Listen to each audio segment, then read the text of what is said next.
Delta மாவட்டங்களில் 332 கோடி ரூபாய் மதிப்பீட்டில் கட்டப்பட உள்ள 10 நவீன நெல் சேமிப்பு வளாகங்களுக்கு முதலமைச்சர் மு.க.ஸ்டாலின் இன்று அடிக்கல் நாட்டினார்.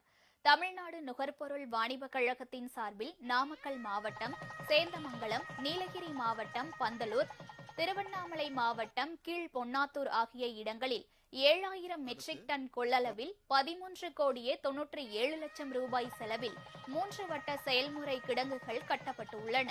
இதனை தலைமைச் செயலகத்தில் இருந்தபடி காணொலி காட்சி மூலம் முதலமைச்சர் மு.க.ஸ்டாலின் இன்று திறந்து வைத்தார்.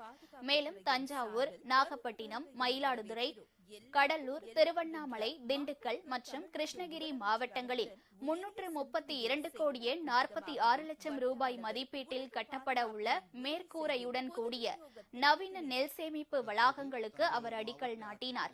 வருவாய்த்துறையில் தமிழ்நாடு அரசு பணியாளர் தேர்வாணையம் மூலம் 376 நில அளவர்கள், 100 வரைவாளர் பணியிடங்களுக்கு தேர்வு செய்யப்பட்டவர்களுக்கு பணி நியமன ஆணைகளையும் முதலமைச்சர் வழங்கினார். பத்திரிகைகளில் பணியாற்றி ஓய்வு பெற்ற 42 பத்திரிகையாளர்களுக்கு மாதந்தோறும் 12,000 ரூபாய் ஓய்வூதியம் வழங்கப்படும் நிலையில் 10 பேருக்கு அதற்கான ஆணையினை ஸ்டாலின் வழங்கினார்.